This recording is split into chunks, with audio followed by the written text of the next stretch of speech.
ہم اس واقعے سے جو عکس کرتے ہیں نتیجہ، خاص طور پر جو کفار عکس کرتے ہیں کہ آپ کا یہ کیسا معاذ اللہ پیغمبر تھا جو پہلی وحی کے آتے ہی گھبرا گیا، جو پہلی وحی کے نزول پر ہی فرشتے کو ایکسپٹ نہ کر سکا، اور جس کے بارے میں ہم یہ کہتے ہیں کہ جو عالموں کا عالم ہے، جو عالموں کا عالم ہے، جس کے پاس اتنا علم ہے کہ اس کے علم کا احاطہ نہیں کر سکتے، لیکن وہ اقرا جیسا لفظ فرشتہ کہہ رہا ہے پڑھو، وہ پیغمبر کہہ رہا ہے پڑھنا نہیں آتا.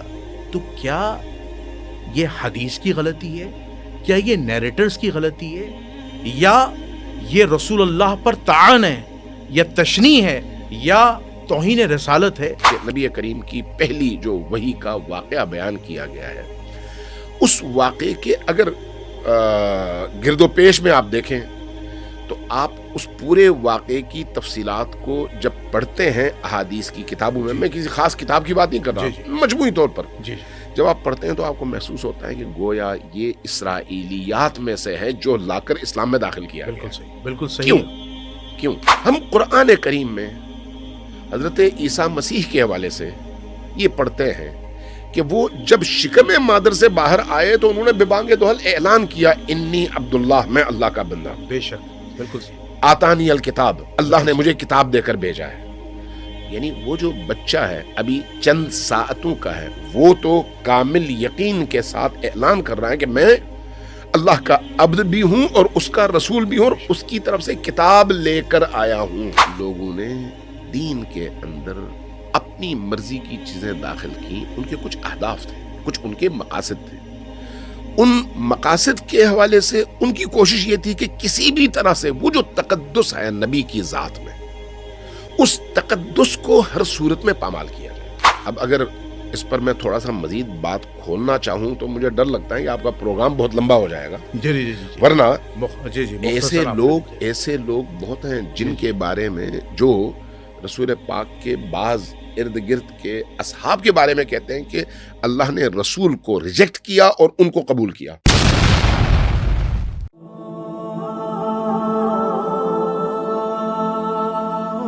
نحمده ونصلي ونسلم على رسوله الكريم، اما بعد فاعوذ بالله من الشيطان الرجيم، بسم الله الرحمن الرحيم. اللهم صل على محمد وعلى آل محمد ولا حول ولا قوة الا بالله العلی العظیم. ناظرین سامعین، آپ کا میزبان جنید الرحمان حاضر خدمت ہے. ناظرین سامعین، جیسا کہ آپ لوگ جانتے ہیں کہ ہمارا چینل جنید رحمان آفیشل ہمیشہ کی طرح مختلف مکاتب فکر کے علماء دین کو بلواتا رہتا ہے، اور ہمارا مقصد تاریخ اسلام اور تاریخ اسلام کے جو اہم ترین موضوعات ہیں اسے علماء کے ذریعے ڈسکس کرواتا رہتا ہے، اور ہمارا مقصد آپ کو گامزن کرنا ہے اس طرف جہاں پر حق ہے، سچائی ہے، اور آپ کو ایک اچھا تاریخ دان بنانا ہے کہ آپ تاریخ اسلام سے جڑیں اور تاریخ اسلام کی گہرائی میں جاتے ہوئے ان موتیوں کو نکالیں جس سے آپ کی رہنمائی ہو. اللہ تعالی ہم سب کو حق اور باطل میں فرق کرنے کی توفیق دے. تو اسی سلسلے کو آگے بڑھاتے ہوئے ہم نے آج ایک اہم موضوع کا انتخاب کیا ہے، اور وہ اہم موضوع ہے کہ میں مختلف علماء کے ساتھ قرآن و اہل بیت پر پروگرام کر چکا ہوں. آج ہم نے جس موضوع کا انتخاب کیا ہے اس موضوع پر میں مختلف علماء کرام کے ساتھ بات کر چکا ہوں. وہ موضوع ہے آج ہمارا قرآن و اہل البیت. اور آج ہم قرآن و اہل البیت کے حوالے سے جس شخصیت کا انتخاب کیا ہے وہ سرور کائنات محمد مصطفیٰ صلی اللہ علیہ وآلہ وسلم کی زندگی کے متعلق ہے، ان کی شخصیت کے متعلق ہے. اور آج ہم نے اپنے پروگرام میں جس شخصیت کو دعوت دی ہے وہ کسی تعریف کے محتاج نہیں ہے. پاکستان کے ایک نامور عالم دین ہیں، مذہبی طور پر ایک بڑی قداور شخصیت ہیں، اور ہم نے ان سے خصوصی ٹائم مانگا اور انہوں نے ہماری آواز پر لبیک کہا اور کہا کہ جنید صاحب، ہم آپ کے ساتھ قرآن و اہل بیت پر پروگرام کریں گے، اور جہاں رسول کا تقدس کی بات ہو تو لازماً کریں گے. تو انہوں نے ہمارے لیے ٹائم نکالا اور آج ہم ان کے ساتھ پوڈ کاسٹ کر رہے ہیں. ان کا مکتبہ جعفریہ سے تعلق ہے، اور میں نام لیے بغیر نہیں رہوں گا، قبلہ علامہ امین شہیدی صاحب۔ السلام علیکم۔ وعلیکم السلام ورحمۃ اللہ۔ قبلہ خیریت سے ہیں آپ؟ الحمد طبیعت کیسی ہے آپ؟ اللہ کا شکر۔ تو قبلہ بہت شکر گزار ہوں آپ کا کہ آپ نے اپنا جزاک قیمتی وقت دیا۔ تو میں وقت کو ضائع کیے بغیر آج قرآن و اہل بیت کا ایک پروگرام کر رہا ہوں، اور اس میں خاص طور پر میں نبی کریم صلی اللہ علیہ وآلہ وسلم کے تقدس کے حوالے سے، رسول اللہ کی ذات کے حوالے سے آج کچھ چیزیں ہیں جو میں چاہتا ہوں کہ میں وہ سوالات رکھوں اور آپ اس کے جوابات دیں۔ اچھا، پہلا سوال یہ ہے کہ اس وقت آپ یہ تصور کیجئے گا کہ آپ کوئی فقہ جعفریہ کے اسکالر نہیں ہیں، بلکہ آپ ایک مسلمانوں کے اسکالر ہیں، اور آپ اس وقت مسلمانوں کی رہنمائی کر رہے ہیں۔ تو اس میں کیا شیعہ، کیا سنی، کیا بریلوی؟ اب ہم یہ دیکھتے ہیں کہ مسلمانوں کی ایک بہت بڑی کتاب ہے حدیث کی، جسے بخاری شریف کہتے ہیں۔ اس بخاری شریف کے اندر ہم جب وحی کے باب میں جاتے ہیں، ہم دیکھتے ہیں کہ نبی کریم صلی اللہ علیہ وآلہ وسلم پر جب پہلی وحی اترتی ہے تو حضور علیہ الصلوۃ والسلام پر کبھی طاری ہوتی ہے۔ پھر کچھ راوی الفاظ کوٹ کرتا ہے کہ جبرائیل امین آتے ہیں اور کہتے ہیں کہ آپ پڑھیں اقرا باسم ربک الذی، یعنی پڑھو، تو حضور کہتے ہیں کہ مجھے پڑھنا نہیں آتا، وہ فرشتہ دباتا ہے۔ اس کے بعد حضور کی طبیعت خراب ہوتی ہے، اس کے بعد حضور پہاڑ سے گزر کر گھر آتے ہیں، طبیعت خراب ہوتی ہے، حضور گھبرائے ہوئے ہوتے ہیں، پریشان ہوتے ہیں کہ آیا یہ کون آیا تھا، آیا یہ کون شخصیت آئی تھی۔ تو دیکھتے ہم یہ ہیں کہ پھر حضور کے رشتہ دار، حضرت خدیجہ کے رشتہ دار ورقہ بن نوفل گواہی دیتے ہیں کہ ایک فرشتہ تھا، جس طرح وہ موسیٰ پہ آتا تھا وہی لے کر۔ ہم اس واقعے سے جو عکس کرتے ہیں نتیجہ، خاص طور پر جو کفار عکس کرتے ہیں کہ آپ کا یہ کیسا معاذ اللہ پیغمبر تھا جو پہلی وحی کے آتے ہی گھبرا گیا، جو پہلی وحی کے نزول پر ہی فرشتے کو ایکسپٹ نہ کر سکا، اور جس کے بارے میں ہم یہ کہتے ہیں کہ جو عالموں کا عالم ہے، جو عالموں کا عالم ہے، جس کے پاس اتنا علم ہے کہ اس کے علم کا احاطہ نہیں کر سکتے، لیکن وہ اقرا جیسا لفظ فرشتہ کہہ رہا ہے پڑھو، وہ پیغمبر کہہ رہا ہے پڑھنا نہیں آتا۔ تو کیا یہ حدیث کی غلطی ہے؟ کیا یہ نیریٹرز کی غلطی ہے؟ یا یہ رسول اللہ پر طعن ہے، یا تشنیع ہے، یا توہین رسالت ہے؟ اس کی رہنمائی فرمائی۔ بسم اللہ الرحمن الرحیم۔ یونس صاحب، سب سے پہلے میں آپ کا شکر گزار جزاک اللہ کہ آپ نے آج اس پروگرام کے حوالے سے مجھے یہ توفیق بخشی کہ میں آپ کی خدمت میں آ سکوں اور ان موضوعات کے حوالے سے چند ٹوٹے پھوٹے جملے آپ کی خدمت میں عرض کر سکوں۔ موضوع کا انتخاب آپ نے چونکہ ابھی کیا ہے، مجھے پہلے سے آپ نے بتایا نہیں تھا، جی جی جی جی، لیکن موضوع بڑا دلچسپ ہے، بالکل صحیح، بہت دلچسپ موضوع ہے۔ دیکھیں، ہمیں قرآن خود اللہ کی ذات، بے شک، اللہ کے ساتھ ساتھ انبیاء کی ذات اور ان کی صفات، اور اس کے ساتھ آسمانی کتابوں کی خصوصیات جس میں قرآن بھی شامل ہے، اور اس کے ساتھ دین کے مفاہیم کے حوالے سے خود اسلام کے اندر دو طرح کے تصورات ملتے ہیں۔ ایک وہ تصور ہے جس میں ان تمام چیزوں میں غلطیوں کی گنجائش نکل آتی ہے، ایک وہ تصور ہے جس میں ان تمام چیزوں میں سے کسی ایک میں بھی غلطی کا کبھی بھی امکان نظر نہیں آتا ہے۔ دیکھیے، اگر اللہ بھی غلطی کرے تو پھر تو کچھ باقی نہیں بچتا ہے۔ ایک تصور یہ بھی دین میں موجود ہے کہ اللہ نے فلان موقع پہ یہ کیا، بعد میں اپنی رائے بدل لی اور غلطی ولا قوت الا باللہ۔ اسی طرح سے نبی کریم کے حوالے سے، نبی کریم کی ذات کو اس طرح سے بعض لوگوں نے پیش کیا جس میں ان کی زندگی کو اپنے لیے ایک نمونہ بنا کر اپنی غلطیوں کی توجیح کر سکیں اور اپنی غلطیوں کو شیلٹر دے سکیں نبی کریم کی ذات کے آئینے میں۔ چونکہ نبی کریم معصوم ہے، لہٰذا آپ جب اس معصوم کی جگہ بیٹھ کر دین کی تشریح شروع کر دیں گے تو آپ کو بھی اسی مقام پر ہونا چاہیے تاکہ آپ غلطیوں سے مبرہ ہوں۔ بے شک، آپ تو غلطیوں سے مبرہ نہیں ہیں۔ جب آپ نہیں ہیں تو غلطی کریں گے، جب آپ غلطی کریں گے تو لوگ اعتراض بھی کریں گے، جب آپ پر لوگ اعتراض کریں گے تو آپ کا جواب کیا ہونا چاہیے؟ نبی بھی تو غلطی کرتے تھے، معاذ اللہ، معاذ اللہ، نعوذ باللہ، نبی سے بھی بھول چوک ہو جاتی تھی، نعوذ باللہ. ٹھیک. جب آپ اس طرح کی بات کریں گے تو اس سے آپ نبی کو ان کے مقام سے لے آئیں گے نیچے اور اپنے برابر کر دیں گے. لہٰذا ایک تصور اسلامی فرقوں میں اور مختلف مقامات پر یہ بھی ہے کہ نبی اور ہمیں کوئی فرق نہیں ہے الا ان کہ وہ اللہ کی طرف سے ایک پیغمبر بن کر پیغام لے کر آئے بس. جبکہ اس کے مقابلے میں جو حقیقی معنوں میں الہی تصور دین ہے وہ یہ ہے کہ نبی کو ہر معاملے میں اللہ تبارک و تعالیٰ کے صفات کا آئینہ ہونا چاہیے. بے شک. اللہ کی صفات کا آئینہ. بے شک. اللہ کی، میں بار بار تاکید کر رہا ہوں، اللہ کی صفات کا آئینہ آئینہ ہو تو وہ نبی ہے. بے شک. کہیں پر کمی ہے تو وہ نبی نہیں بن سکتا. اللہ. پہلی بات. دوسری بات یہ ہے کہ نبی کو معصوم ہونا چاہیے اور تمام غلطیوں سے پاک ہونا چاہیے. بے شک. کیوں؟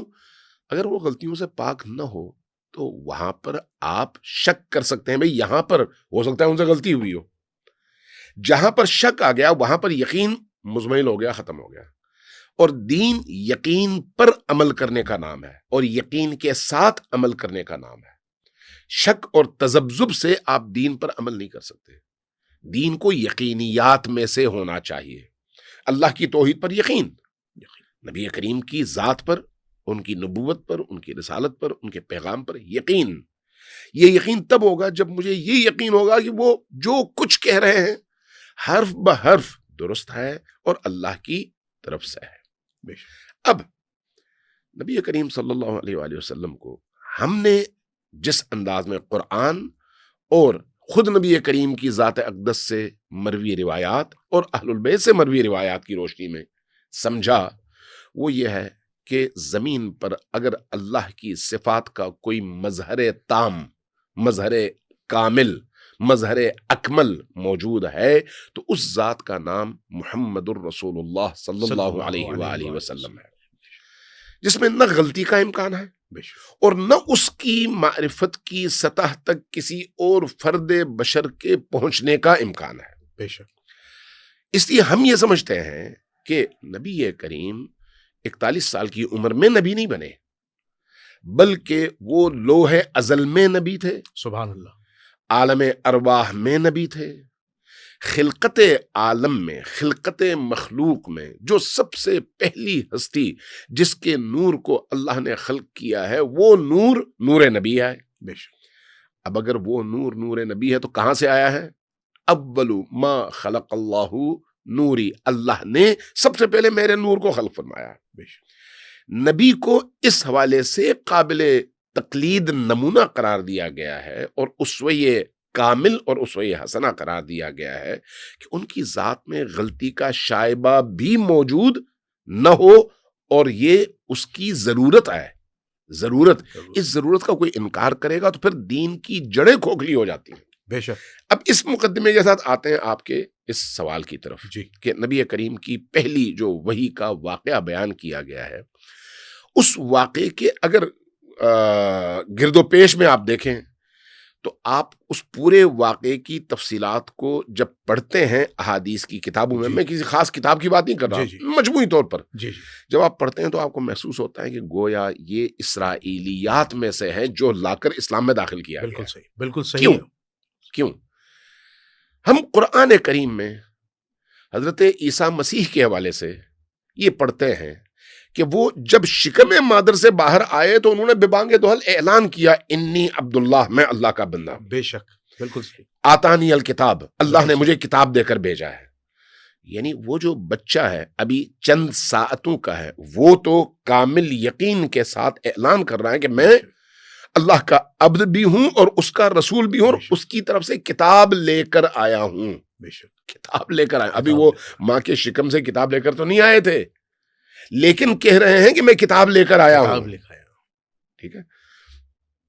حضرت نبی کریم افضل ہیں یا حضرت عیسیٰ؟ نبی کریم صلی اللہ علیہ وسلم. حضرت عیسیٰ اور حضرت نبی کریم کا کوئی مقابلہ ہے؟ نہیں ہے. 1,24,000 انبیاء میں موجود تمام صفات کو جمع کیا جائے، بالکل، یہ میں بہت بڑی بات کرنے جی بالکل.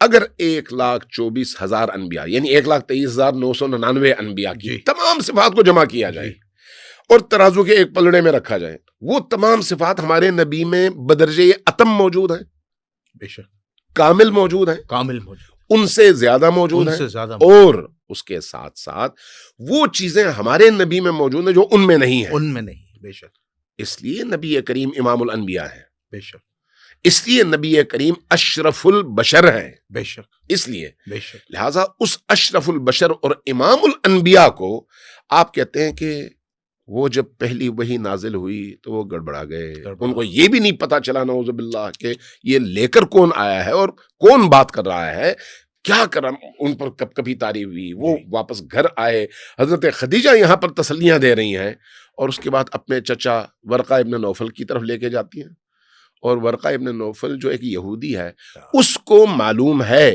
نبی کو معلوم نہیں ہے۔ اس سے بڑھ کر ڈھکوسلا اور کوئی ہو سکتا ہے؟ اس سے بڑھ کر توہین اور کوئی ہو سکتی ہے؟ اس سے بڑھ کر جعلسازی اور کوئی ہو سکتی ہے نبی کریم کی شان اقدس کو گھٹانے کے حوالے سے؟ کہ ایک یہودی پادری کو، ایک یہودی عالم کو معلوم ہے خود اس ذات کو جس کو اللہ نے تا قیام قیامت، ایک محدود عرصے کے لیے نہیں، تا قیام قیامت نبی بنا کر بھیجا، اس کو معلوم نہیں ہے۔ بے شک بے شک، یہ وہ تضاد ہے جو مسلمانوں کو حل کرنا پڑے گا۔ بالکل، یہ وہ تضاد ہے جس کو تعصبات کے بغیر، یہ جو ہمارے اندر تعصبات آ جاتے ہیں ان تعصبات کی وجہ سے میں حق کو تسلیم کرنے سے اس لیے انکار کر دیتا ہوں کہ حق میرا مخالف بول رہا ہے، بالکل یہ خود کفر ہے۔ کفر، انسان کو چاہیے کہ حق اور باطل کے معاملے میں اپنی تمام رشتہ داریوں کو رکھے ایک طرف، تمام پارٹی بازیوں کو رکھے ایک طرف، تمام اپنی دوستیوں اور دشمنیوں کو رکھے ایک طرف، حق کو پہچاننے کے لیے اپنے دل کو کھولے اور عقل کے ترازو میں تولے، اور دیکھے کہ آیا قرآن نے جو ہمیں اصول دیے ہیں ان اصولوں پر یہ بات پورا اترتی ہے یا نہیں اترتی۔ اگر اترتی ہے تو پھر اس کے بعد چاہے دشمن بھی بولے قبول کر لو، اور اگر اترتی نہیں ہے تو آپ کا اپنا والد بھی بولے تو قبول نہ کرو۔ معیار ہمارے پاس قرآن ہونا چاہیے۔ نبی کریم صلی اللہ علیہ وآلہ وسلم وما ينطق عن الهوى ان هو الا وحی یوحى، وہ ہستی ہیں جو اللہ کے امر کے بغیر، اللہ کی اجازت کے بغیر پلک نہیں جھپکتے، بے شک بولتے نہیں ہیں، بے شک کھاتے نہیں ہیں، دیکھتے نہیں ہیں، سونگتے نہیں ہیں، یعنی جو کچھ بھی رسول کریم کی ذات سے فعل صادر ہوتا ہے وہ فعل ارادے خدا کے تابع ہے، بے شک بے شک ارادے خدا کے تابع۔ ہم وہ حدیث قرب النوافل پڑھتے ہیں، اہل سنت کے ہاں بھی موجود ہے اور اہل تشیع کے ہاں بھی موجود ہے۔ حدیث قرب النوافل وہ کیا ہے؟ جب ایک شخص، عام انسان، میرے اور آپ کے بارے میں ہے حدیث کہ ہم ان نوافل کے ذریعے سے، تہجد کی نماز اور ان مستحب اور نفلی نمازوں کے ذریعے سے اس مقام تک پہنچ سکتے ہیں کہ ہم جو کچھ کریں وہ اللہ کا فعل کہلائے۔ بے شک یہ ہمیں اس حدیث میں بتایا گیا ہے، شیعہ نے بھی نقل کیا ہے اور اہل سنت نے بھی نقل کیا ہے، ٹھیک ہے؟ یعنی ایک عام انسان کے بارے میں بات ہو رہی ہے کہ ایک عام انسان اس عبودیت اور بندگی کے نتیجے میں اور ان نوافل کی ادائیگی کے نتیجے میں اس مقام تک پہنچتا ہے کہ جب وہ بولتا ہے تو اللہ اس کی زبان بنتا ہے، بالکل، جب وہ دیکھتا ہے اللہ اس کی آنکھ بنتا ہے، بے شک، جب وہ چلتا ہے اللہ اس کے رجلئی ہی، اس کے قدم بن جاتا ہے، یہ حدیث کہتی ہے۔ اگر ایک عام انسان ان عبادات کے نتیجے میں اس مقام تک پہنچتا ہے تو اللہ نے جس کو پورے عالم کی ہدایت کے لیے مقرر فرمایا ہے اور جس کی عصمت کی گواہی جا بجا قرآن کریم میں دی ہے، اس کا مقام کتنا بلند ہونا چاہیے۔ اب اگر حضرت عیسیٰ علیہ السلام کے حوالے سے ان آیات کی روشنی میں اور ان احادیث کی روشنی میں آپ دیکھیں تو واضح طور پر پتہ چلتا ہے کہ یہ اسی طبقے کا کام تھا جو بنی اسرائیل کے افکار کو اسلام میں داخل کرنے کا پابند تھا اور مسلمانوں کو گمراہ کرنے کا پابند تھا۔ ہمارے محدثین نے بھی ان معاملات میں آ کر مار کھائی، بہت بری، اور مار کھانے کے بعد ان چیزوں کو دین سمجھ کر دینی کتابوں میں داخل کیا، اور اس کے نتیجے میں یہ نہیں سوچا کہ اس سے کتنی بڑی توہین ہوتی ہے خود رسول کریم کی ذات کی۔ لہٰذا اس طرح کی چیزوں میں یہ نہیں دیکھنا چاہیے کہ کون بول رہا ہے، شخصیت کو دیکھ کر بات کا وزن نہیں کرنا چاہیے، بات کو دیکھ کر شخصیت کا وزن کرنا چاہیے۔ بات میں کس حد تک صداقت ہے؟ اگر عقل کے مطابق ہے، قرآن کے مطابق ہے، بسم اللہ، نہیں ہے تو دیوار سے دے مارو، بات ختم ہو گئی۔ بالکل صحیح، آپ نے بڑی خوبصورت بات کی۔ اللہ تعالیٰ آپ اس کا جزائے خیر عطا فرمائے۔ قبلہ میرا ایک دوسرا بڑا اہم سوال ہے، میں چاہتا ہوں کہ آپ مسلمانوں کی، خاص طور پر نوجوان طبقے کی، یعنی تمام لوگوں کی رہنمائی فرمائیں۔ ہم مسلمانوں کے اندر ایک عقیدہ ہے، اور بدقسمتی سے وہ عقیدہ رائج ہو گیا ہے، بلکہ نقش ہو گیا ہے، اور اس عقیدے پر عمل کیا جاتا ہے، بلکہ فخریہ طور پر اس عقیدے کو پوڈ کاسٹوں میں، ممبروں پر بیان کیا جاتا ہے۔ معاذ اللہ ثم معاذ اللہ قرآن کی آیت کا غلط استدلال کیا جاتا ہے۔ سورہ کہف کی جو آیت ہے، قل انما بشرکم مثلکم، کہ نبی جو تھے وہ ہمارے جیسے انا تھے۔ بشر مثلکم، بالکل۔ اب حضور اکرم صلی اللہ علیہ وسلم نے اپنی زندگی میں چیلنج کیا تھا صحابہ کو کہ تم میرے جیسے نہیں ہو، نہ میں تمہارے جیسا ہوں۔ انہوں نے کوشش کی تھی کہ ہم حضور جیسی عبادت کریں، یا جیسے حضور فقر میں رہتے ہیں ہم بھی کریں۔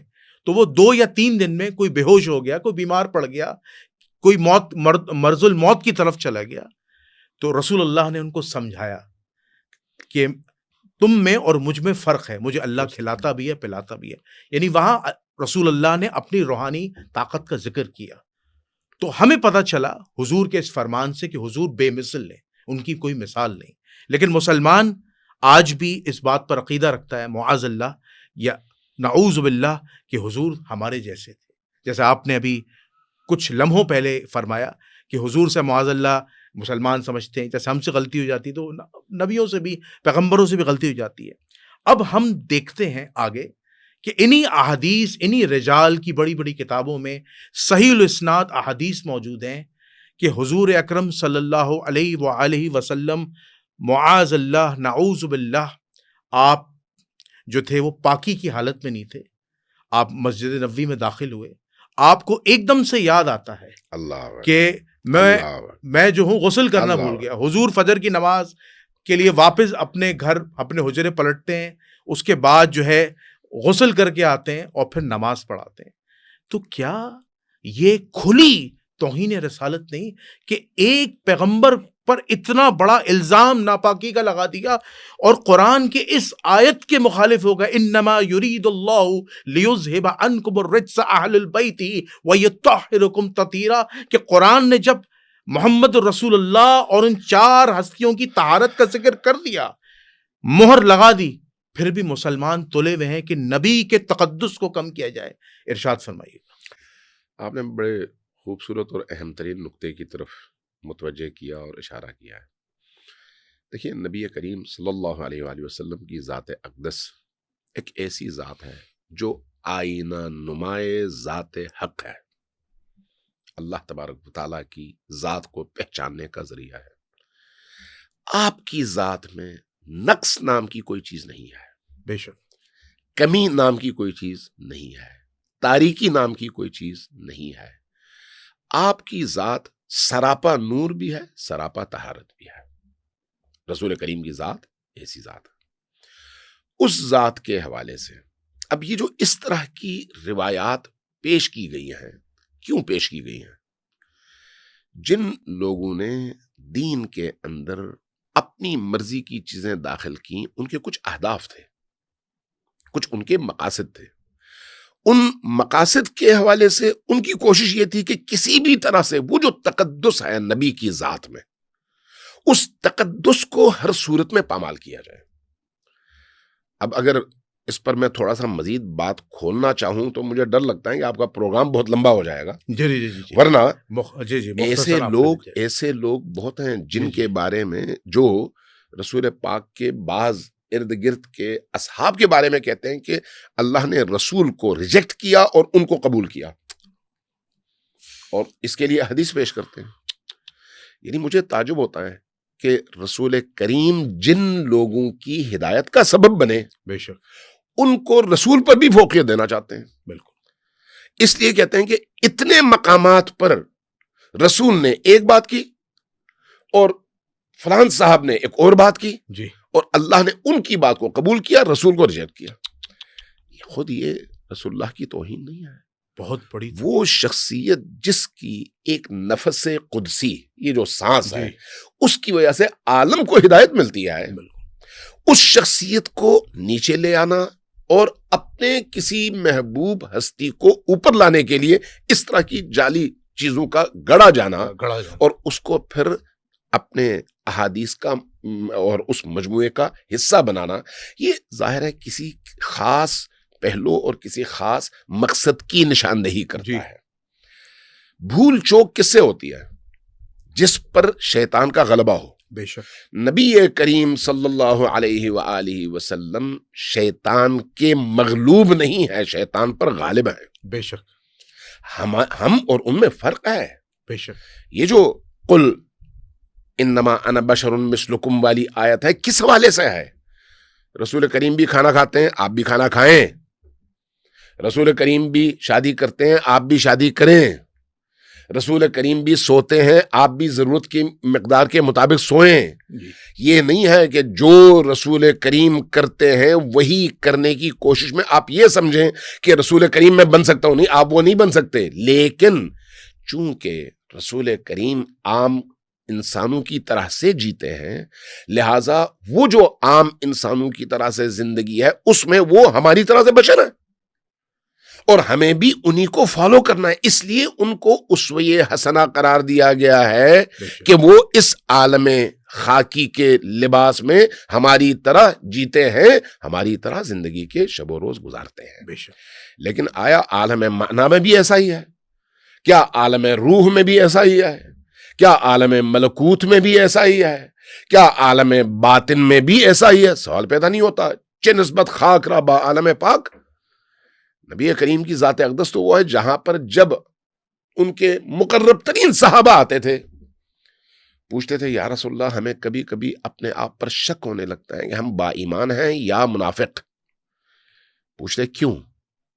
جواب ملتا، صحابہ کہتے ہیں کہ یا رسول اللہ جب ہم آپ کی بارگاہ میں آتے ہیں ہماری دنیا بدل جاتی ہے، ہمارے اندر ایک نورانیت پیدا ہوتی ہے، ہم اس مادی دنیا سے بہت زیادہ اوپر اٹھ جاتے ہیں، اور ہمیں یہ دنیا اور اس عالم کی لذتیں بڑی پست اور حقیر لگنے لگتی ہیں۔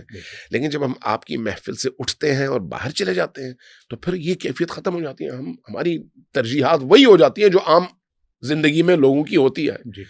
تو فرمایا کرتے کہ یہ میری محفل کا اثر ہے، جس محفل میں میں بیٹھتا ہوں وہاں کی نورانیت، جس نورانیت کا تعلق میری ذات سے، میری روح سے ہے۔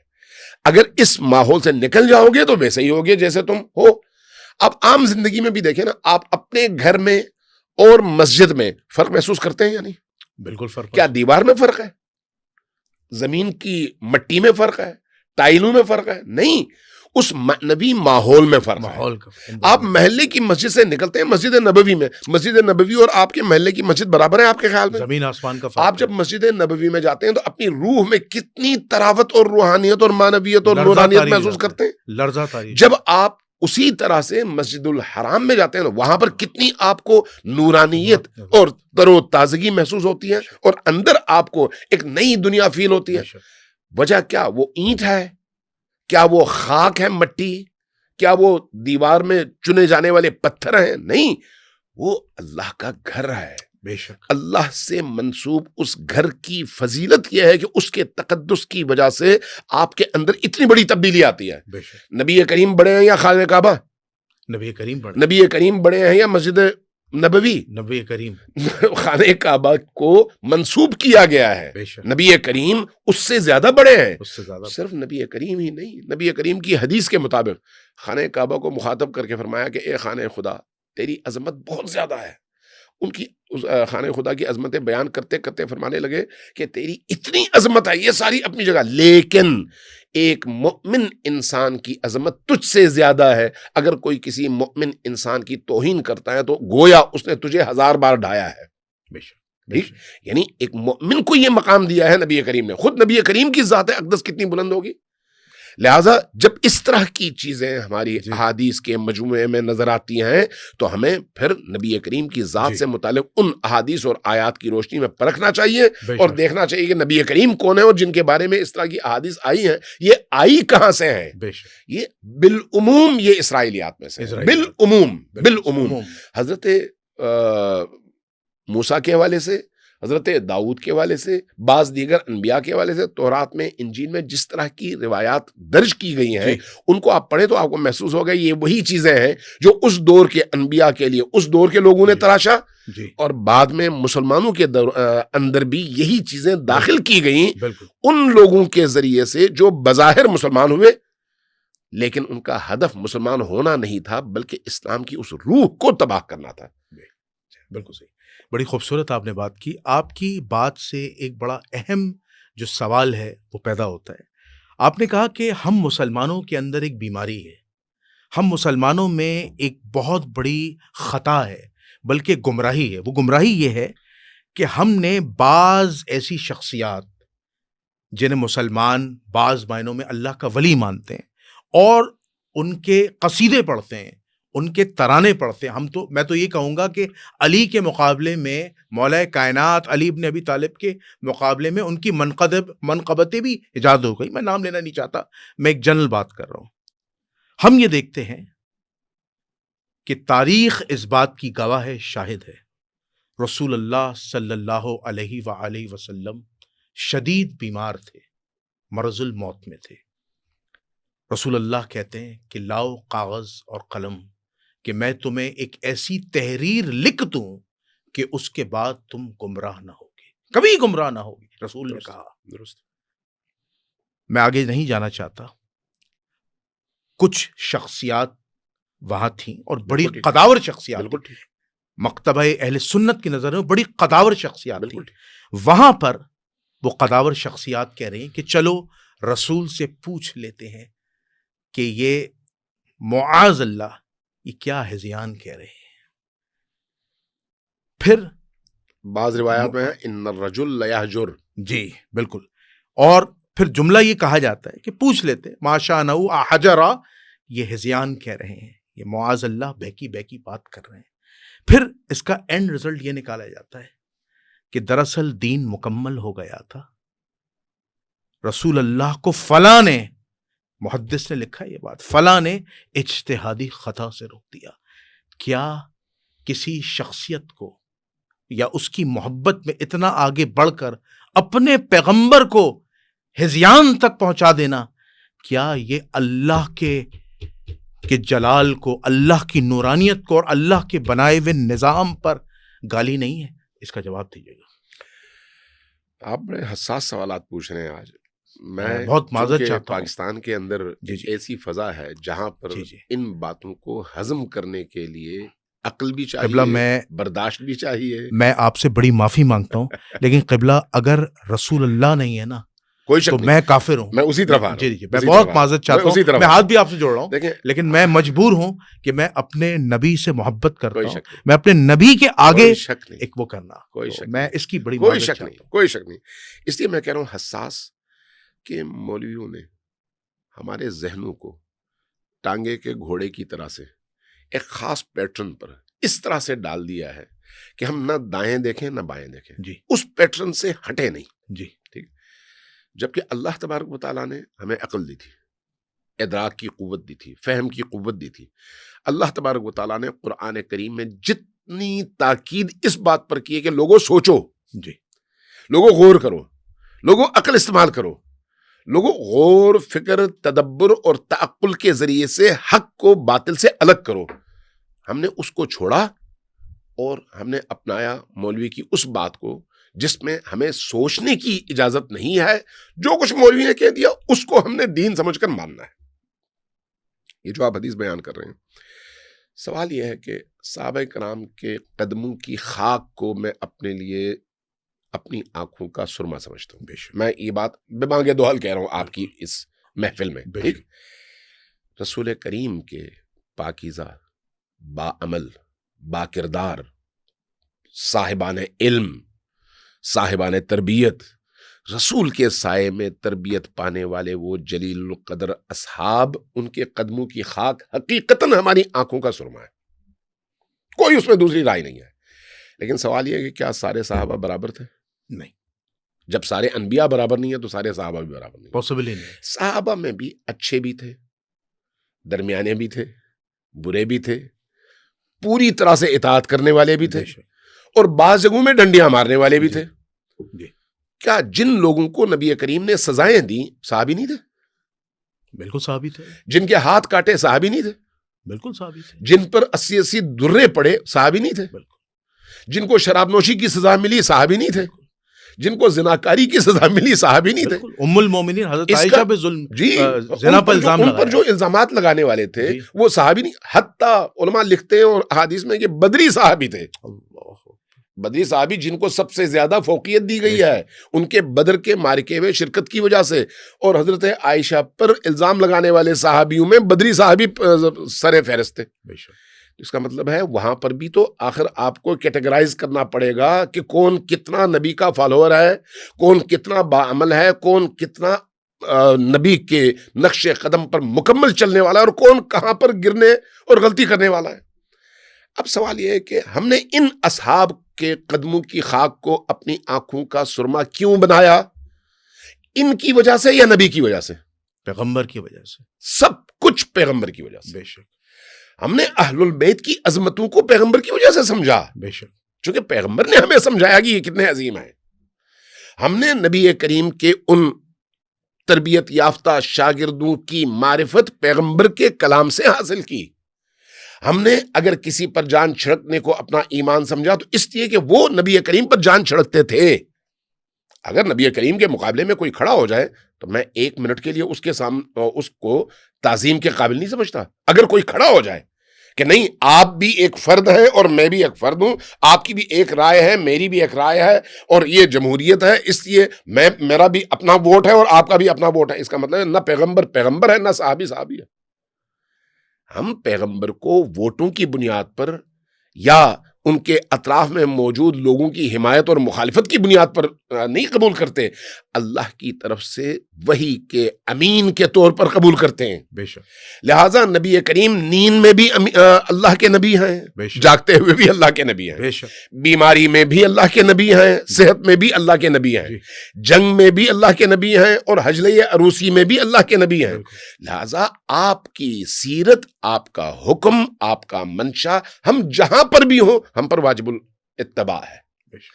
اب اگر وہ کہے کاغذ قلم لے آؤ تو مجھ پر فرض ہے. میں اگر وہاں پر آئیں بائیں شائیں کروں تو اس کا مطلب یہ ہے کہ میرے اندر کوئی بیماری ہے, بیماری, میرے اندر کوئی کھوٹ ہے, میرے اندر کوئی مشکل ہے. نبی اگر کہیں کرو اور میں کہوں نہیں, چاہے میری نیت آپ 1000 دلیل گڑیں کہ میری نیت بہت اچھی تھی, بہت اچھی نیت کے ساتھ اللہ کا انکار کرنے سے میں کافر ہو جاتا ہوں. بے شک. نیت بے شک میری اچھی ہو اللہ کے انکار میں, لیکن اس اچھی نیت کی وجہ سے میں برا کام کروں تو اچھی نیت اس برے کام کو صحیح نہیں کر سکتی. برا کام ہے. بے شک. اللہ کے رسول کی مخالفت ہر صورت میں انسان کو جادہ حق سے منحرف کرنے کا سبب ہے. بے شک. اور ایک لمحے کے لیے آپ یہ دیکھیں, یہ تو قرآن کی آیت ہے بھائی, آپ انکار تو بہت دور کی بات ہے, انکار بہت دور کی بات ہے. رسول کوئی حکم دیں اور میں انکار کروں یہ بہت دور کی بات ہے. اللہ نے قرآن کریم میں لا ترفعوا اصواتکم فوق صوت النبی کہہ کر ہمیں اس ادب کا حکم دیا کہ ان کے سامنے اپنی آواز اونچی نہ کرنا. بالکل. سورہ حجرات کی آیت نمبر 2. کیوں؟ بالکل. اگر تم یہ کرو گے اب تمہاری آواز یعنی تھوڑی سی اونچی ہو جائے, یہ خلاف ادب ہے. صرف اونچی ہونا, چاہے آپ نے محبت پہ کی ہو, یہ نہیں لکھا کہ بھئی آپ اگر محبت پہ کریں تو کوئی بات نہیں, غصے میں نہ کریں, ایسی بات نہیں ہے. مطلق آپ نے اگر اپنی آواز تھوڑی سی اونچی کی معمول سے تو آپ کے سارے اعمال باطل ہو گئے. بے شک. یہ قرآن ہے. بے شک. حبطت اعمالکم, تمہارے تمام اعمال حبط ہو جائیں گے. اب تو یہ حبط عمل کا تعلق کس چیز سے ہے؟ اس چھوٹی سی بے ادبی سے جو عام معاشرے میں بے ادبی نہیں سمجھی جاتی. بے شک. رسول کریم کی ذاتی ہو رہا ہے, اس لیے وہاں پر وہ جو عام معاشرے میں جائز کام ہے وہاں پر وہ بھی ناجائز ہے. چاہے کہ آپ رسول اللہ کے مقابلے میں اٹھ کر یہ کہیں کہ ان الرجل لیہجر, یہ شخص بہکی باتیں کرتا ہے, چھوڑ دو, نہ سنو, حسبنا کتاب اللہ, ہمارے لیے کتاب کافی ہے. آپ کے لیے کتاب کافی ہے؟ وہ کتاب کون لے کر آیا ہے؟ محمد رسول اللہ. اگر محمد الرسول اللہ وہی کتاب لے کر آئے ہیں تو محمد الرسول اللہ کو آپ نے صادق, سچا, اللہ کا نبی سمجھا تب آپ پر یہ کتاب حجت ہے. بے شک. اگر آپ نے کہا کہ نہیں آپ کی بھی ایک رائے ہے میری بھی ایک رائے ہے تو کیا پتا کہ کون سا کلام ان کا ہے اور کون سا کلام کسی اور کا ہے. بے شک. اللہ نے کہا وما ينطق عن الهوى ان هو الا وحي يوحى. نبی جو کچھ بھی کہتے ہیں وہ اللہ کی طرف سے ہوتا ہے. تو نبی جب حکم دیتے ہیں وہ اللہ کی طرف سے ہے. نبی جب کہتے ہیں یہ کرو وہ اللہ کی طرف سے ہے. جب نبی کہتے ہیں یہ نہ کرو وہ بھی اللہ کی طرف سے ہے. اب اگر آپ نے اطاعت کی تو آپ نے نبی کی اطاعت نہیں کی, اللہ کی اطاعت کی. اور اگر آپ نے انکار کیا تو آپ نے نبی کا انکار نہیں کیا, اللہ کا انکار کیا. بے شک بے شک. بڑی خوبصورت ہماری گفتگو چل رہی ہے. اس پوڈ کاسٹ کا ایک بڑا اہم ترین سوال میں چاہتا ہوں آپ مسلمانوں کی رہنمائی فرمائیں اس معاملے میں بھی. جب ہم حضور کے تقدس کی بات کرتے ہیں تو ہم دیکھتے ہیں کہ تاریخ میں جو مفسر قرآن ہیں, جو مورخ ہیں, انہوں نے بھی ایک بہت بڑا بلنڈر کیا ہے اور مسلمانوں کو گمراہ کیا اور ہو رہے ہیں مسلمان. کیا ہم یہ تصور کر سکتے ہیں کہ نبی کریم صلی اللہ علیہ وآلہ وسلم کا معاذ اللہ ثم معاذ اللہ, اللہ مجھے معاف فرمائے, نقل کفر نباشر, کہ حضور کا کوئی سکینڈل ہو سکتا ہے؟ معاذ اللہ. نعوذ باللہ. لیکن وہ سکینڈل ہم دیکھتے ہیں کہ مسلمانوں کی نعوذ باللہ. مفسر قرآن کی کتاب میں ابن کثیر میں یہ روایت لکھی ہے کہ حضور اکرم صلی اللہ علیہ وسلم کی معاذ اللہ ثم معاذ اللہ نگاہ پڑتی ہے حضرت زینب بنت جحش پر. آپ کی نفسانی خواہش معاذ اللہ جاگتی ہے, اللہ طلاق کروا دیتا ہے, ٹھیک ہے, زید طلاق دے دیتے ہیں حارثہ. اس کے بعد حضور کی شادی ہو جاتی ہے اور حضور معاذ اللہ اپنی لذت پوری کرتے ہیں. نعوذ باللہ. انجینئر محمد علی مرزا نے بھی مذمت کی اس کی, کہ انہوں نے کہا کہ یہ قرآن کے کھاتے میں ڈالا جا رہا ہے. تو اسی وجہ سے ہم ابن کثیر کی مذمت کرتے ہیں. کیا ان مفسرین قرآن کو, ان مورخین کو اللہ کا خوف نہیں تھا کہ جو اتنی بڑی توہین, گناہ عظیم, کائنات کا بدترین جھوٹ نبی کریم صلی اللہ علیہ وآلہ وسلم پر ان کی کریکٹر اسیسینیشن کی ہے؟ اس حوالے سے بتائیے. میں نے جیسے پہلے عرض کیا تھا آپ سے کہ ایک طبقہ ایسا ہے جی, ابتدا ہی سے ایسا تھا, جی, ابتدا ہی سے. جی. احادیث پر جب پابندیاں لگیں تو کیوں لگیں؟ اسی لیے کہ ان احادیث کی روشنی میں جب لوگ پرکھیں گے تو کہیں گے بھئی نبی یوں کرتے تھے, آپ یوں کیوں کرتے ہیں؟ اب اگر آج کے دور میں میڈیا آزاد ہے آپ کے معاشرے کے اندر, اس آزاد میڈیا میں بھی میڈیا والوں پر جتنی قدغنیں ہیں وہ آپ کے علم میں. بالکل صحیح ہے. ایسا ہی ہے نا؟ بالکل. یہ قدغنیں کیوں لگائی جاتی ہیں؟ تاکہ جرائم چھپیں. ایسا ہی ہے. جی.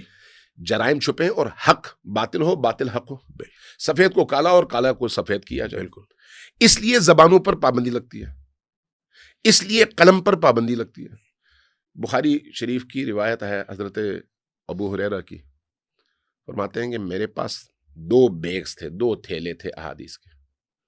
ایک تھیلے کا منہ میں نے کھول دیا اور دوسرا کا بند رکھا. کیوں بند رکھا؟ اگر میں اس کا منہ کھول دیتا تو میری گردن اتر جاتی, میرا سر اتر جاتا, گردن پہ باقی نہ رہتا. کیوں؟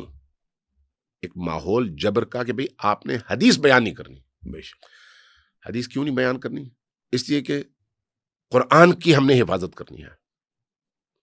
ایسے ہی دلیل چاہے آپ جو بھی لے آئیں, لیکن آپ نے قرآن کی حفاظت کرنی ہے. آپ نے جو ہے حدیث کو بیان نہیں کرنا. تو کیا کریں؟ جو حدیث اقتدار کے ادارے کی طرف سے مجاز ٹھہرے وہی آپ بیان کر سکتے ہیں. اس کے علاوہ آپ اپنی طرف سے کوئی حدیث بیان نہیں کریں گے. مختلف علاقوں میں صحابہ کرام کو بھیجا جاتا تھا کہ آپ نے جا کے تبلیغ کرنی ہے, لیکن حدیث کون سی بیان کرنی ہے؟ وہی جو آپ کو بتائی جائے, یہ احادیث آپ نے بیان کرنی ہے. اس کے علاوہ کسی حدیث کے بیان کی آپ کو اجازت نہیں ہے. کیوں؟ تاکہ وہ جو حقائق نبی کریم کی ذات اقدس کے حوالے سے ہیں ان حقائق پر پردہ رہے اور ہم اور وہ سب ایک طرح کے نظر آئیں. ایک طرح کے نظر آئیں. اب وہ ایک طرح کا نظر آنے کے لیے نبی کریم کے مقام کو نیچے لانا ضروری ہے, چونکہ ہم خود تو اوپر نہیں جا سکتے, ہمیں لوگ پہچانتے ہیں. لہذا نبی کریم کو نیچے لانا ضروری ہے. نبی کریم کو نیچے لانے کے لیے آپ ادھر سے ان کے حقائق اور ان کی خصوصیات اور ان کے فضائل اور ان کے مقامات کے حوالے سے احادیث پر پابندی لگا دیں, اور ادھر جو عام پبلک میں ان کی ضرورتوں کے مطابق چھوٹی چھوٹی چیزیں، وہاں پر ان کی احادیث کے طور پر آپ ہر چیز جو آپ چاہیں بیان کر دیں کہ بھئی یہ نبی نے کہا تھا.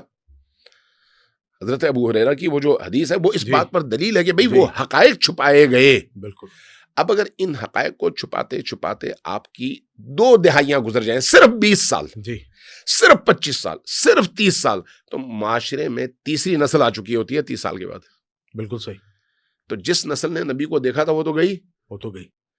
اگر ان میں سے کوئی تھا بھی تو اکا دکا گنے چنے لوگ. باقی لوگ نئی نسل ہے، اور نئی نسل نے نئے خطیبوں سے دین سنا ہے. بالکل. نئے محرابوں سے دین سنا ہے، نئے اماموں سے دین سنا ہے. بالکل. اور دین وہی سنا ہے جو اہل اقتدار کی طرف سے بیان کیا گیا. تو اب وہ چیز باقی رہی جو نبی کریم نے بیان کی تھی؟ نہیں. کیوں؟ اس لیے کہ وہ منصوبہ ہی یہی تھا کہ آپ نے احادیث پر پابندی لگانی ہے. بالکل. اور وہ احادیث پر پابندی لگ گئی. بالکل. احادیث کی اس پابندی کا اطلاق اگلے 30 سالوں تک ہوا ہے. اگلے 30 سالوں تک تقریباً، یا کہیں 25 سالوں تک. 25 سالوں تک ہوا. اور اس کے بعد جو پھر ایک روایت اس معاشرے کا حصہ بن گئی، اس کے نتیجے میں اب آپ وہی چیزیں دین سمجھیں گے، انہی چیزوں کو جو آپ کو اس دوران میں ملی ہیں. تو نبی کریم کے حوالے سے اس طرح کی تمام روایات کا تعلق ان چیزوں کے ساتھ ہے. بالکل صحیح. ہم دیکھتے ہیں کہ تاریخ اسلام کی ایک ستم ظرفی دیکھیں. اس پوڈ کاسٹ کا میں آخری سوال کر رہا ہوں کہ محمد رسول اللہ کی ذات پر تو مسلمانوں نے طعن کیا ہی کیا، جو غلطیاں ہمارے بڑوں سے ہوئیں. حضور کی تربیت پہ بھی حملہ کر دیا. اور ہم تاریخ میں دیکھتے ہیں کہ مفسر قرآن جب سورہ نساء کی جو آیت ہے کہ جب تم حالت نشے میں ہو تو نماز کی طرف نہ جاؤ، جب ہم اس کی تفسیر پڑھتے ہیں مفسرین قرآن، لا تقربوا الصلاۃ وانتم سکارى. بالکل صحیح. تو ہم دیکھتے ہیں کہ ایک واقعہ نقل کیا جاتا ہے، مفسرین نقل کرتے ہیں کہ حضور اکرم صلی اللہ علیہ وآلہ وسلم مولا کائنات علی ابن ابی طالب علیہ السلام کی تربیت نہ کر سکے. واقعہ یوں ہے کہ حضرت عبد الرحمن ابن عوف نے مدینے میں دعوت کی. اس دعوت کے اندر شراب پلائی گئی، صحابہ نے شراب پی، اس میں معاذ اللہ حضرت علی نے بھی شراب پی. حضرت علی کو آگے مغرب کی نماز کے لیے کھڑا کر دیا جاتا ہے. حضرت علی اللہ کا قرآن غلط پڑھتے ہیں، تو حضرت علی کی مذمت میں سورہ نساء کی آیت نازل ہوتی ہے. کیا ہمارے پیغمبر علی ابن ابی طالب کو یہ نہ بتا سکے کہ حلال و حرام میں فرق کیا ہے؟ اور توجیہ یہ پیش کی جاتی ہے اس وقت شراب تو حلال تھی، شراب کے حرام ہونے کا حکم تھا ہی نہیں. یعنی رسول کے خاندان پر طعن، مولا کائنات پر طعن، اہل البیت پر طعن. کیا یہ تاریخ اور مسلمانوں کی ستم ظرفی نہیں ہے؟ دیکھیے، امویوں نے بعد میں دین کی جو شکل بگاڑی ہے تو اس میں ان کا سب سے بڑا نشانہ کون تھا؟ نبی کریم کی آل. ایسا ہی ہے. بے شک. اس کا تو کوئی انکار نہیں کر سکتا نا کہ آپ ہوں، میں ہوں، کوئی اور فرد ہو، جی، اس کو سب سے عزیز کون ہوتا ہے؟ اس کی فیملی. بالکل ایسا ہی ہے. بالکل. اپنے بچوں سے زیادہ عزیز تو کسی کو کوئی نہیں ہوتا. کوئی نہیں. دوست زیادہ عزیز ہوتا ہے یا بچہ؟ ظاہر ہے. بالکل. دوست زیادہ عزیز ہوتا ہے یا فیملی؟ فیملی نا. نبی کریم کی فیملی اور ان کے دوستوں میں تھوڑا سا نبی کریم کے بعد کے واقعات کو آپ دیکھ لیں، آپ کو اندازہ ہو جائے گا. اگلے 25 سے 30 سالوں میں نبی کریم کی فیملی کا کوئی ایک فرد مدینہ میں باقی ہے؟ بالکل صحیح. کیوں نہیں ہے؟ نہ مکہ میں نہ مدینہ. اپنے وطن سے یہ سارے کے سارے ہجرت کرنے پر مجبور ہو گئے. بے شک. مدینہ سے ہجرت، مکہ سے ہجرت. یہ جو آل رسول کہا جاتا ہے، کس کو کہا جاتا ہے؟ نبی کریم کی اولادوں کو. بے شک. ایسا ہی ہے. بالکل. نبی کریم کی اولادوں میں سے کتنے لوگ مدینہ میں باقی رہے؟ سب کو بھاگنا پڑا، سب کو جانا پڑا. کیوں؟ ظاہر ہے ایک ایسی فضا بن گئی اموی دور میں کہ رسول کریم سے نسبت خود ایک بڑی مصیبت کا سبب تھا. جس کی بھی نسبت ہو ادھر سے، اس کے ساتھ یہ مسائل پیش آنے ہیں. تو ان کا سب سے بڑا نشانہ کون ہے؟ نبی کریم. اب چونکہ پیغمبر ہیں اس لیے براہ راست تو نشانہ نہیں بنا سکتے، لیکن کردار کشی ضرور کر سکتے ہیں. تو کردار کشی ایسے ہی کی، کبھی ان پر کوئی الزام لگایا، کبھی کوئی الزام لگایا.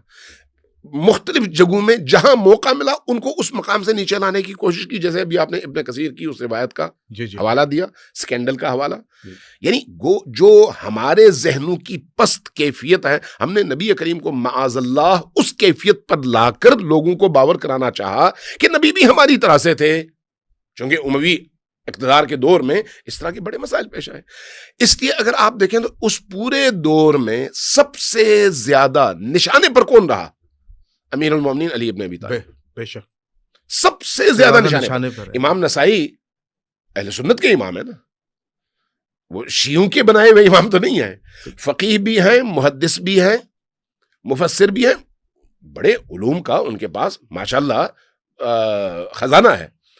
انہوں نے خصائص علی کیوں لکھی؟ اس لیے کہ جب وہ شام گئے اور شام میں انہوں نے جو دمشق میں صورتحال دیکھی تو وہ پریشان ہو گئے، بھئی جس علی کو اللہ نے وہ مقام دیا اور نبی نے وہ مقام ان کا بیان فرمایا، اس علی کے بارے میں اس معاشرے کے اندر اتنی پست باتیں۔ پھر انہوں نے وہ نسائی لکھی، وہ خصائص لکھی، اور وہ خصائص بھی ان کے پاس اس وقت مصادر موجود نہیں تھے، جو ان کے ذہن میں یاد تھیں احادیث صرف وہی انہوں نے بیان کی۔ اس کا مطلب یہ نہیں ہے کہ صرف انہی احادیث پر اکتفا ہوتا ہے کہ یہی احادیث ہیں علی کی شان میں، نہیں، ایسا نہیں ہے۔ یہ وہ احادیث تھی جو ان کو صرف یاد رہیں، جو انہوں نے بیان کی، اور جب بیان کی تو پھر ان کو مارا بھی گیا، اور لاتوں اور بوٹوں کی ضربوں سے ان کو اس مقام تک پہنچایا گیا کہ وہ زخمی اور آخر کار جام شہادت نوش کر گئے اور وفات پا گئے۔ یعنی اولین مدافع ہیں علی ابن ابی طالب کے، ایک امام جو محدث ہیں اور اہل سنت کے امام ہیں، کس کے مقابلے میں؟ امویوں کے مقابلے میں۔ کیوں؟ امیر المؤمنین پر اس ظلم اور ستم کے حوالے سے۔ اس لیے امیر المؤمنین پر اس طرح کے ہونے والے مظالم کی کوئی کمی نہیں ہے۔ اس لیے ہم بعض روایات میں پڑھتے ہیں کہ اس کائنات میں اگر مظلوم ترین فرد ڈھونڈنا چاہو تو وہ علی ابن ابی طالب ہیں۔ امیر المؤمنین کے حوالے سے ایک روایت میں نقل کر کے اپنی گفتگو ختم کرتا ہوں کہ آپ کی ایک روایت ہے، فرمایا کہ اگر مجھے پتا چلے کہ کسی کنویں کے پانی میں شراب کا ایک قطرہ گرا ہے، اس میں سے کوئی گھاس اگی ہے، اس گھاس کو کسی بھیڑ بکری نے کھایا ہے، اور اس کے بعد اس بھیڑ بکری کو ذبح کیا گیا ہے، تو اس گوشت میں سے میں نہیں کھاؤں گا۔ وہ علی جو اللہ کے حلال اور حرام میں اس حد تک سخت ہیں، بالکل، کہ حتیٰ زمانے جاہلیت میں شراب بہرحال رجس ہے۔ دیکھیں یہ جو بات کی جاتی ہے نا کہ اس وقت شراب حرام نہیں ہوا تھا، نجس تھا، یعنی اس زمانے میں بھی تھا، حکم نہیں آیا تھا، یعنی اس کا جو معنوی اثر ہے وہ تو اس وقت بھی تھا۔ زہر ہے، چاہے آپ کو بتایا جائے یا نہ بتایا جائے، جب آپ کو بتایا گیا تو اب آپ کو علم ہوا، ٹھیک ہے۔ آپ کو اگر نہ بتایا جائے تو کیا اس کا زہر کا اثر وہ نہیں ہے موجود؟ بالکل موجود ہے، صرف آپ کو بتانے کی دیر ہے کہ ابھی بتایا گیا۔ شراب پہلے دن بھی نجس تھا، بعد میں بھی نجس۔ شراب کیا مسیحیت میں پاک ہے؟ نہیں پاک ہے۔ یہودیت میں پاک ہے؟ حلال ہے؟ نہیں۔ تو کیا یہودیت اور مسیحیت اس دور میں موجود تھی یا نہیں؟ بالکل تھی۔ مکتب اور مذہب کے طور پر یہودی موجود تھے، یہودیت موجود تھی، عیسائیت اور مسیحیت موجود تھی۔ مشرکین اس کو پیتے تھے اس لیے کہ ان کا کوئی دین نہیں تھا، لیکن یہ لوگ تو نہیں پیتے تھے۔ نبی اور ان کا خاندان حضرت آدم سے لے کر اس زمانے تک پاکوں کا خاندان رہا ہے، وہ کیسے اس کو پی سکتے تھے؟ وہ کیسے اس کا عادی ہو سکتے تھے؟ جبکہ دین ابراہیمی سے متعلق کوئی بھی فرد اس کو نہ پاک سمجھتا ہے نہ حلال۔ تو اس لیے یہ ساری چیزیں وہی ہیں جن کو امویوں نے ایجاد کیا اور اختراع کیا، گھڑا، اور اس کے بعد مسلمان معاشرے میں اس کو خطیبوں کے ذریعے سے اور محدثین کے ذریعے سے تقسیم کیا، اور آج ہماری احادیث کی کتابوں کا حصہ ہے۔ بے شک بے شک۔ میں علامہ امین شہیدی صاحب کی اتنی خوبصورت اور جامع اور مفصل گفتگو میں کھو گیا، لیکن کیا کریں، پروگرام کا وقت بہت ہی سمجھ لیں لمیٹڈ ہوتا ہے، تو میں اس پوڈ کاسٹ کو اس دعا کے ساتھ اینڈ کرتا ہوں کہ اللہ تعالی ہمیں نبی کریم صلی اللہ علیہ وآلہ وسلم، ان کے برحق صحابہ اور اہل البیت کی سنتوں کو زندہ کرنے والا بنائے، کل قیامت کے دن حضور علیہ الصلاۃ والسلام کے ہاتھوں سے حوض کوثر سے پانی نصیب فرمائے اور بغیر حساب کتاب کی جنت الفردوس میں داخلہ نصیب فرمائے۔ آپ کا میزبان جنید الرحمن قبلہ علامہ امین شہیدی صاحب کو اجازت دیجیے۔ انشاءاللہ ایک نئے موضوع کے ساتھ دوبارہ حاضر ہوں گے۔ اس وقت تک کے لیے السلام علیکم ورحمۃ اللہ وبرکاتہ۔